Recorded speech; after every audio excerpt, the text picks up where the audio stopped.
I'd love to add my quick 30-second story on Satya Nadella. A good friend of mine who I worked with for years applied for a job at Microsoft. This was a principal engineer job. So Microsoft has thousands of principal engineers. So at the end of the interview day, he did very well. And they said to him, there's one more person that's going to interview you, and it's going to be Satya Nadella. So the guy was pretty floored because it's principal engineer. It's not so far, many steps away from Satya's office. So he had 5 minutes with Satya. He sat down with Satya. Satya said, I know the job you're applying for. I've reviewed what the job is. Here's why it's important to Microsoft. I think if you succeed, you're going to get promoted. If you don't, let's just talk about why it failed and we'll go from there. I hope you apply. And within hours, he accepted the offer. And there's just so much goodness from that story. First of all, imagine what it signals that again, a guy like Satya Nadella, whose time is extremely valuable, is spending that much time talking to a principal engineer candidate. I think it says a huge amount about the company, and that's really what compelled him to sign the offer. So those are the kinds of things you want to think about as a CTO, right? How are you presenting yourself? And are you showing the candidate that the company cares about bringing you on? From 7 CTOs, my name is Etienne De Bruin, and you're in the CTO Studio.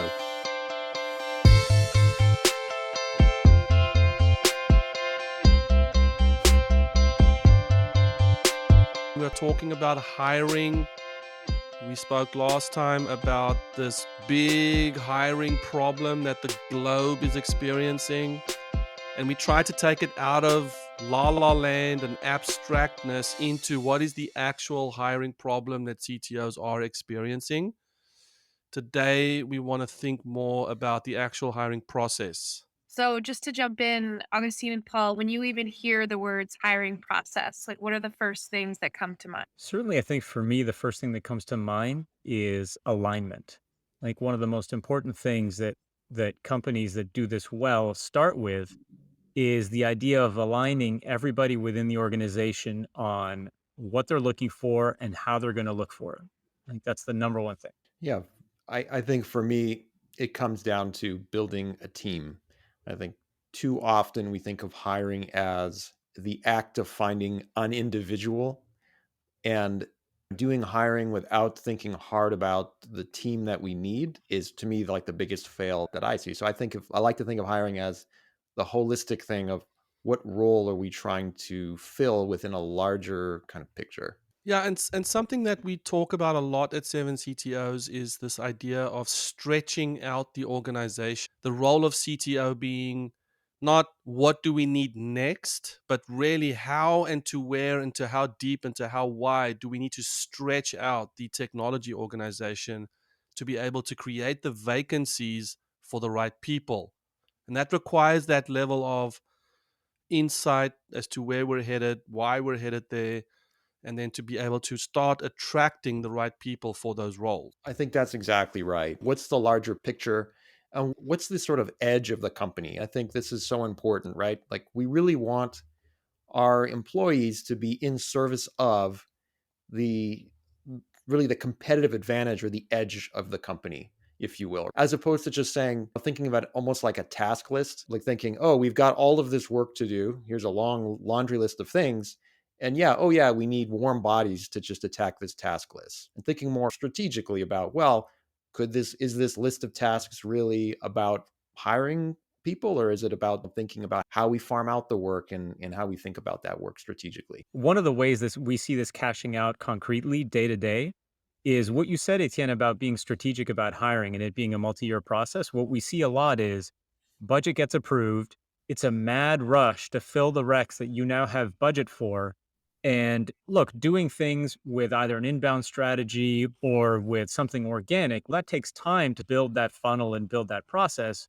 Whereas when you need warm bodies now because you got budget approved, guess what you're going to do? You're going to pay through the nose to a recruiter or something else and probably make suboptimal hires just because you're in such a rush.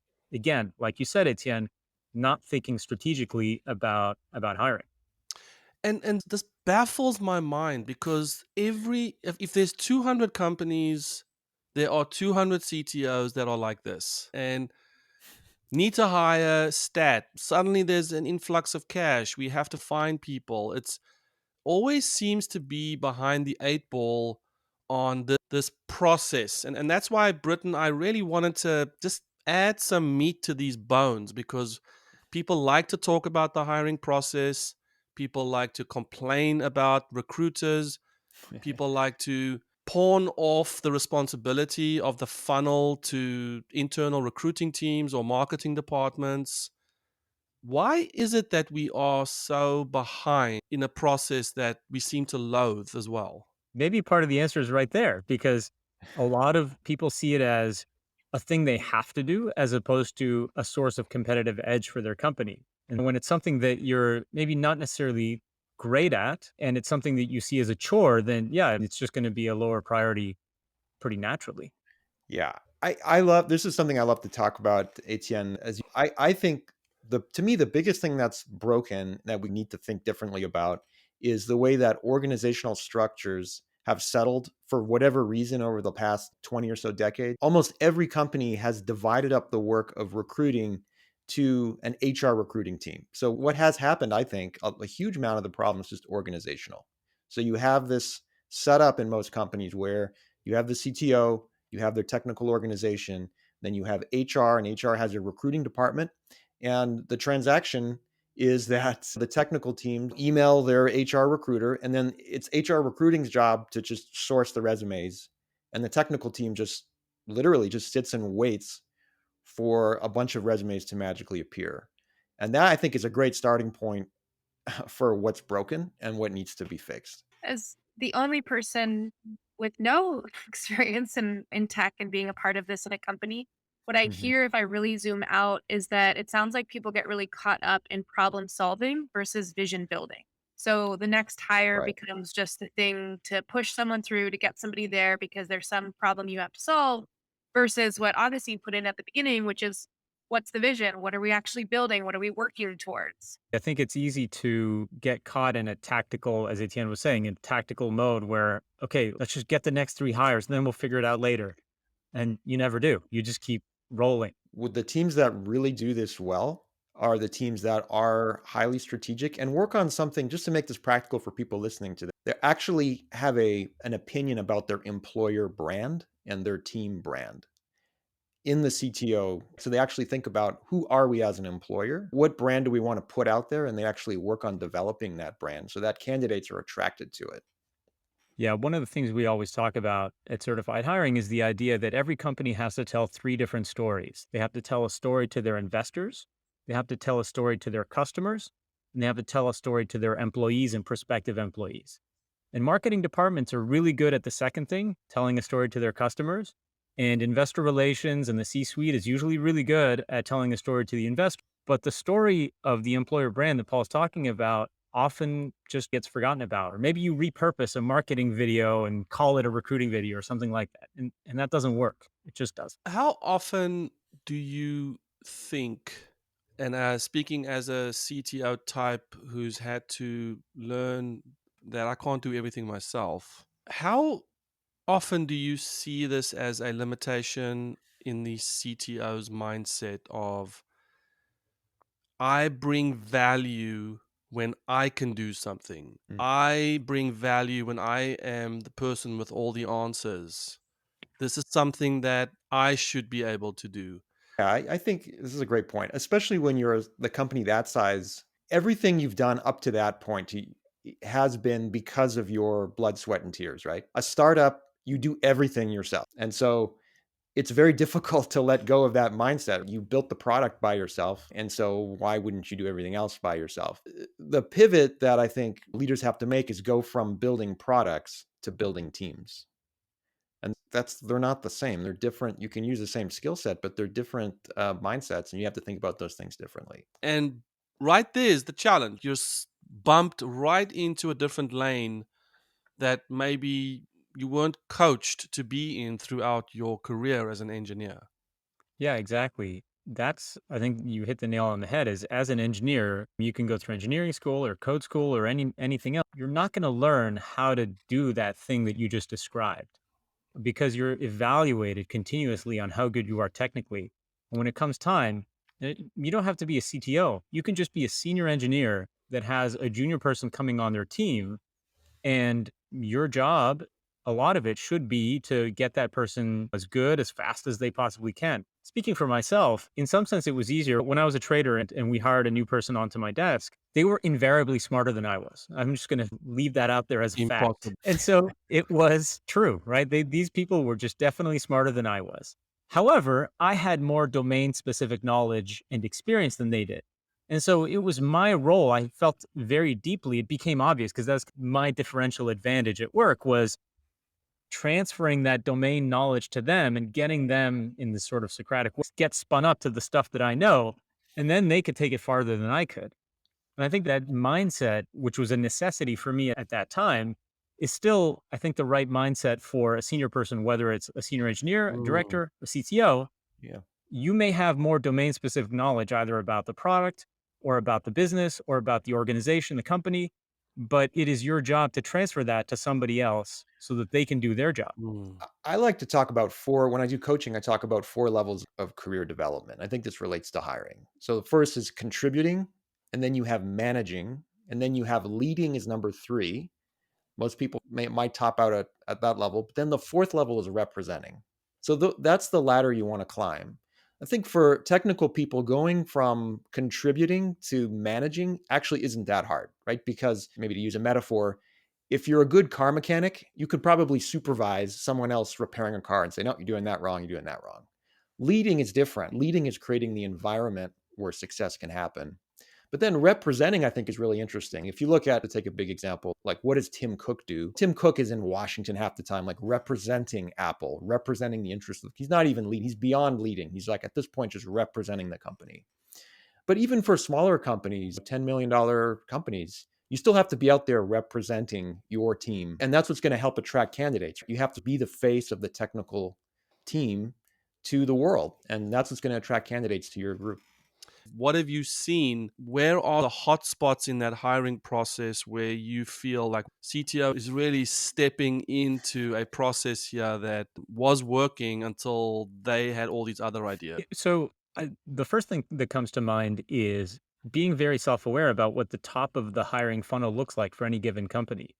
There's two important failure modes or problems that we see for tech companies. One is we call it the castle, where you're besieged by terrible applicants and it's your job to throw tar on them and get them off the castle walls. That's one extreme. And then the other extreme is the deserted island where nobody knows you exist. Those are kind of the two extremes of failure modes. And they're both solved at some level by Paul's idea of representing. If you can speak very clearly about your company, about why it's compelling and why it's interesting, and I love the stuff you've done, Etienne, on LinkedIn about this, how to create a good job description, how to talk about your company in a way that's exciting and compelling, you can fix both problems, right? You're no longer on the deserted island. People feel compelled to at least understand what you're all about. And on the castle side, bad candidates understand that this is not for them and they don't apply. And so you don't lose time, waste time doing that. So the more as a tech leader, and especially as a CTO, because you have so much legitimacy and so much power in the eyes of technical applicants when you speak, that is your voice. That is the way to guide the applicant pool in the direction that you want to guide it. So it sounds like if you aren't really clear on the vision of the company and who you are inside of it and where your team is going, then going into a hiring process, you're probably going to end up either in the castle or the island. I think that's right. One thing we always like to say is engineers are not pistachio nuts. And so for two reasons. One is because every human being is different, right? And every human being is compelled by and appeals to something different. But the other thing is when you go to the store and buy pistachio nuts, you decide which pistachio nuts go in your bulk bag. But in the end, in a hiring, the candidate has the final say. They have the final decision on whether they take your offer or somebody else's. And so that power imbalance means that you have to think about the whole process of hiring in a very different way. It's not like you're going to the store where you say, okay, one Java engineer, please. And it's like, bing, check out. Okay, now they're in my company. It is not like that at all. And yet a lot of companies act as though that is the market they're operating in. They're not. Yeah. And so this goes to, it's a great point, to the way that when we get back to how do you build a system, because the good news is engineers and CTOs love building systems, right? That's what they do when they build products. That's how they run their engineering team. So by all means we have to have a system. The key though, like Augustine is saying, is it isn't a simple transaction. It's much more like matchmaking, frankly. I know that's a cliche in the hiring world, but frankly, it's true. And so what does it mean to say it's more like matchmaking? For one, when you're writing job descriptions, which is often the CTO's job, will be write these job descriptions. We don't want to make the job description a sort of laundry list of attributes you're looking for, right? To Augustine's point, you're not describing the perfect person. What you actually do, I mean, you think about what do you do in a matchmaking thing? You describe yourself, actually. What do you, and then you describe the relationship you want. What is the relationship you want with this candidate? In other words, what are they going to do at work? And how do you want to work with them? Rather than specking out a human down to what their behaviors are. That wouldn't work in a matchmaking scenario, and it certainly doesn't work in a job description.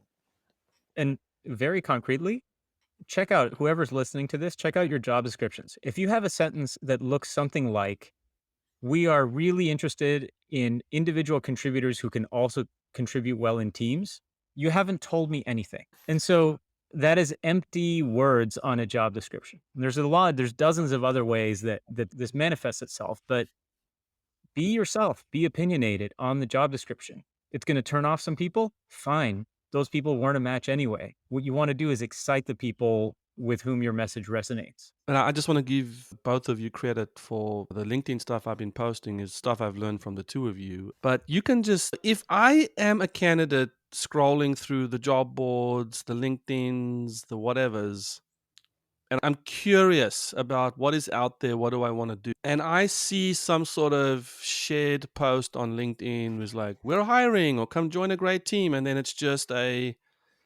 picture of a company retreat that went out to, California land or something. Why would I not assume that, oh, this is a half-ass, it's like going on a date with someone. I don't know how to say that. It's like phoning it in is the easiest term to use, but if that isn't an early indication of what my relationship with that person's going to be, then I don't know what is that. And it's such a ripe opportunity to present to the world how much you deeply care about your company, your team, the successes, the problems that you're solving, just to put yourself out there and voice that. Even Yeah, if it's been voiced 1,000 times before in 10,000 other companies, people haven't heard your voice articulate your thoughts on the general topics. Yeah. absolutely. And look, all you need to do is look at the companies that, at least I think, do this really well. And the example I keep coming back to again and again, just because they're so good at it, is SpaceX. SpaceX is incredibly good at hiring. A lot of what they do seems, think about SpaceX's business, right? SpaceX's business, they're a government contractor. The only person that pays their bills right now, basically, is the US government. So why do they need this huge public presence? Like, why do they need to be in the world? Guess what? It's hiring. The 90 something percent of the reason that you know about them is because of hiring, like putting the car in orbit and all this stuff. But I was also, Augustine, I was also just on that point. I was watching the Axe 1 launch last week. And I was marveling at the production of the launch for YouTube. Yeah, And I was so amazed at the fact that those are employees of SpaceX, engineers who are working on various aspects of the rockets. They're the people in the show. Yeah. The level of detail, not skimping over anything, it is a recruiting campaign from the moment that rocket is on T minus whatever hours, all the way through to the replays on the launch. It is recruiting. The kids watch it. The candidates watch it. It's just amazing that would be used as a way to just seed candidates. let me tell you a story about that. My kid's math teacher, you may have heard the story, but I will tell it anyway.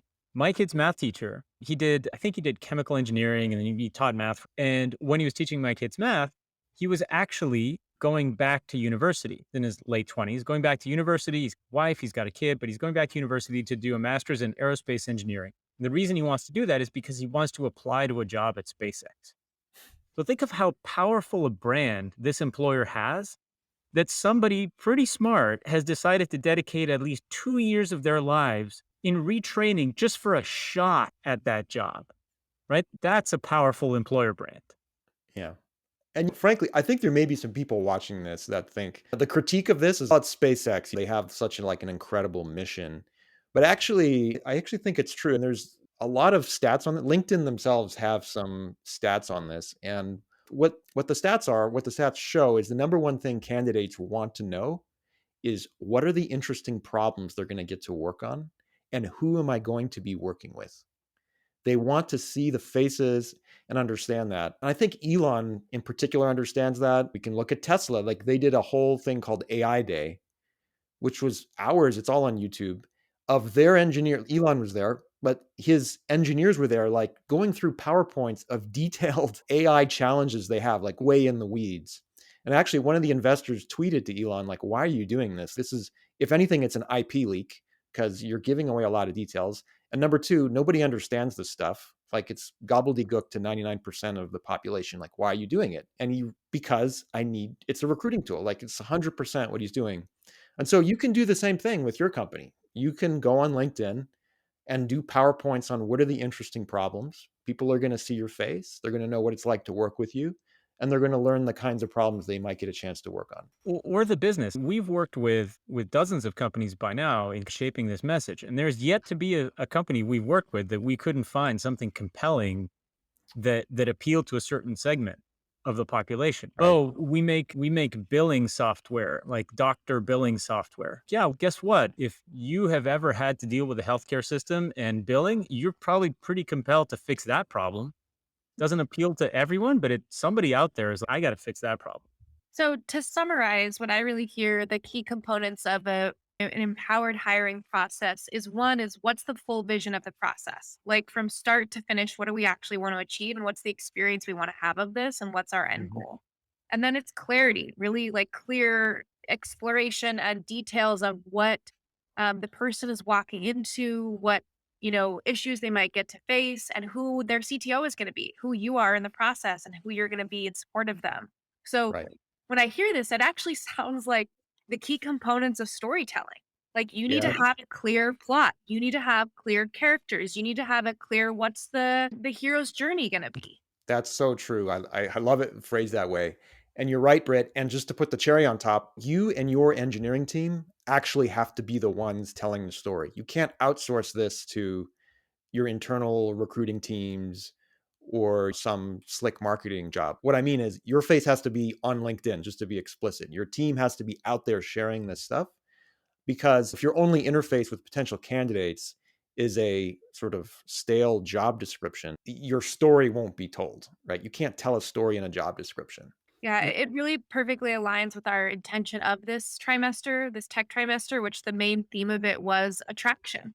Are you Right. actually being in the world? And is your company creating in a way that has people attracted to who you are? And is the process a representative of who the company will be? I'm assuming that it happens sometimes that people go through an interview process, hear values, hear how the company is, and then they feel blindsided when they get there.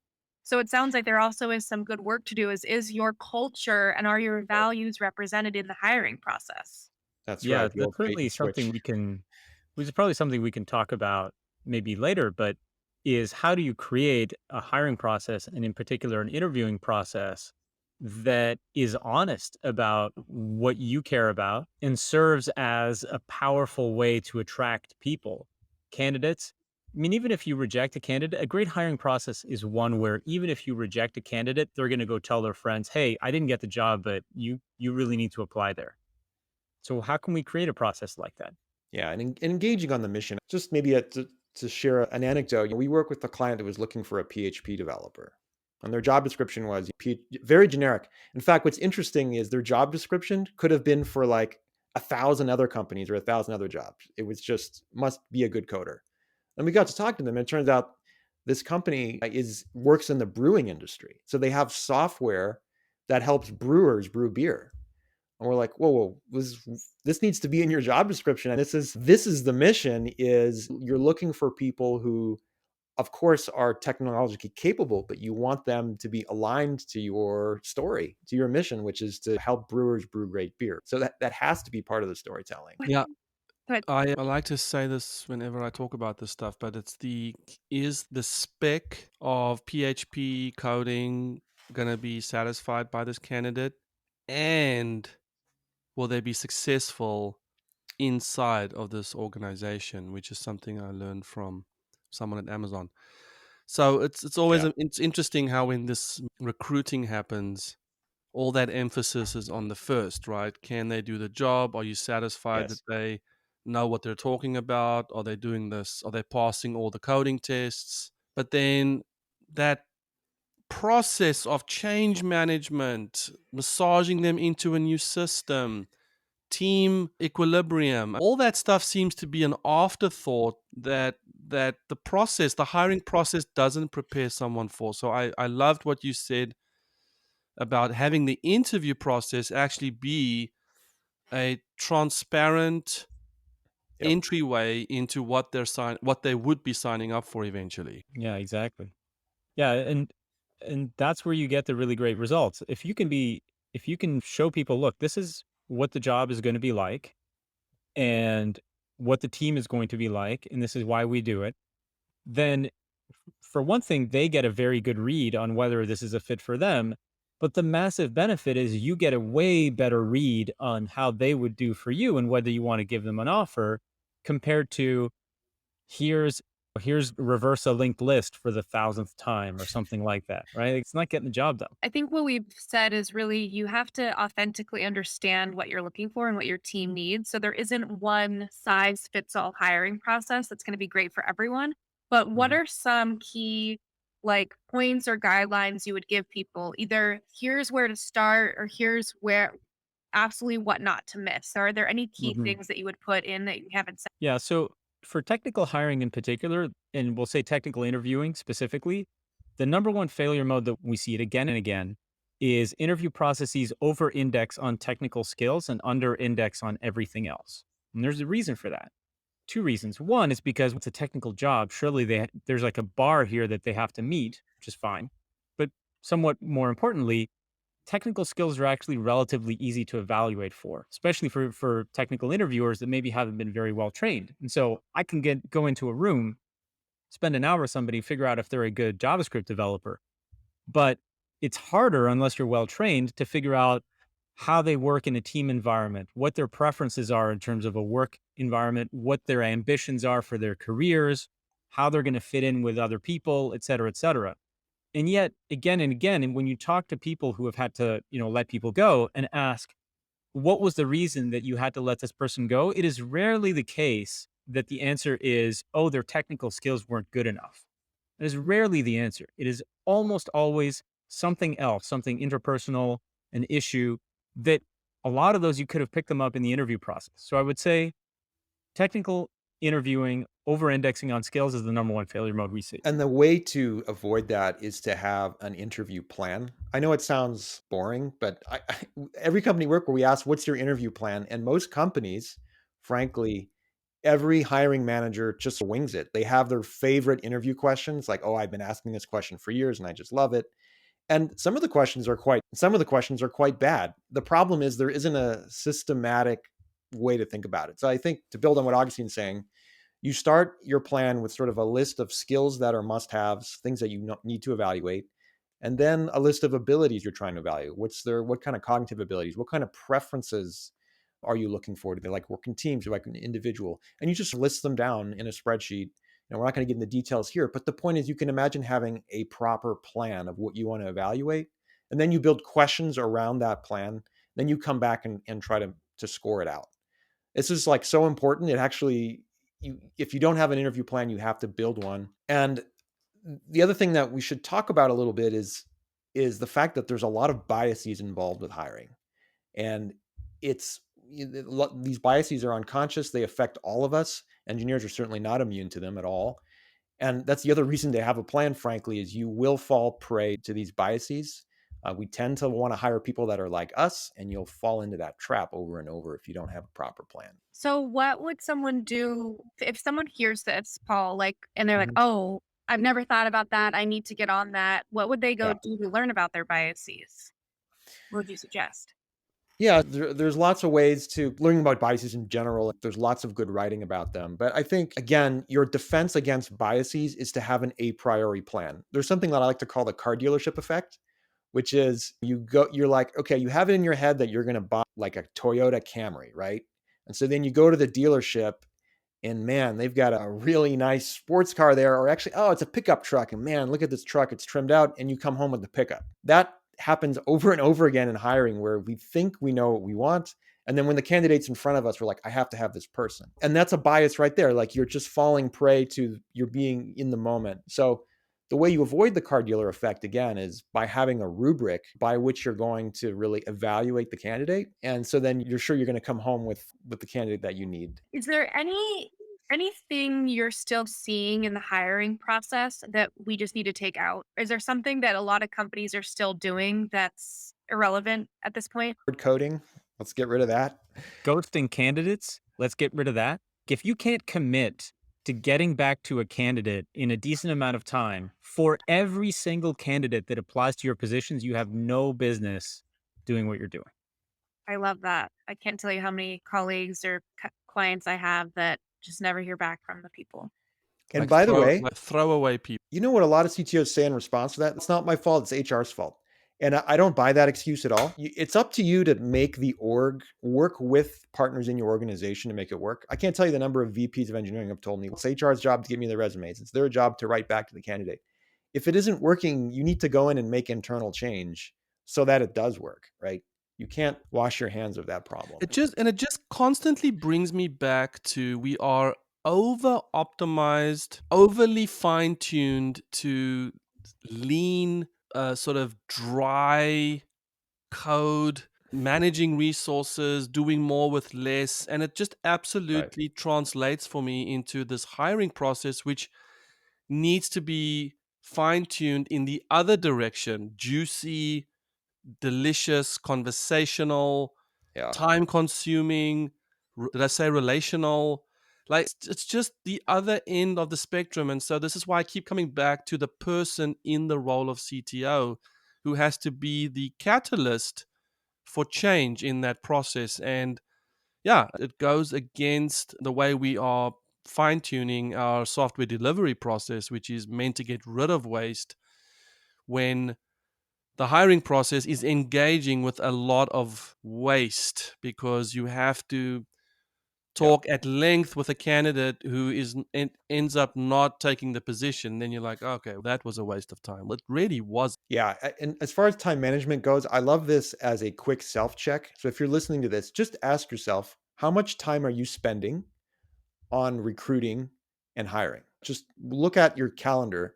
And if the answer is very little, a couple hours a month or something, then you're probably not doing enough. You could start there from a very simple test and look at examples. And we talked about Elon. Elon spent like 2 hours in AI day. This guy's time is probably, more valuable than anybody's on earth. And he's just standing there for 2 hours. And so if you can't commit to the equivalent for your company, I think it's not going to work. It is time consuming, but you have to do it.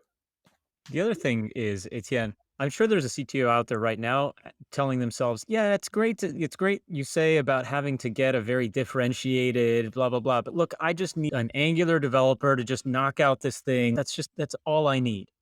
And I think a lot of the time that we turn the hiring process into a warm bodies problem is because we're actually not very self-aware about where the value of our company is. Getting back to Paul's point, if really all you need is just a warm body Angular developer to knock out why is that person in your organization? Like, why haven't you contracted that out to somebody? So this does get into organization design to the point where every single person that is a full-time employee of your company is valued in precisely that way that you've just described it yet. So that's an aspiration for CTOs as well. Yes, and that actually reminds me of one of the compensation conversations we published earlier. I loved, Paul, I think you went on what did you call it? It was at the edge. Where is your edge? And let's invest bodies into that.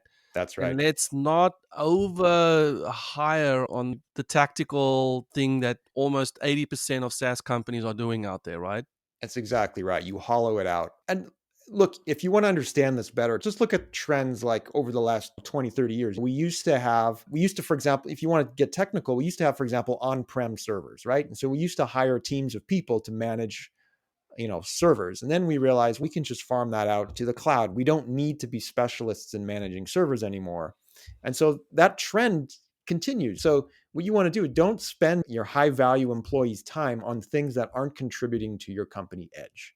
That's the But bottom line. and then what I love, sort of bringing this full circle, is know then therefore what is your edge, and Right. boy, spend time in there and don't treat. Now I love that. One thing I think we can maybe trademark from this conversation is, instead of the watch, we could use the cold body approach. Oh, Dude, love it. cold bodies.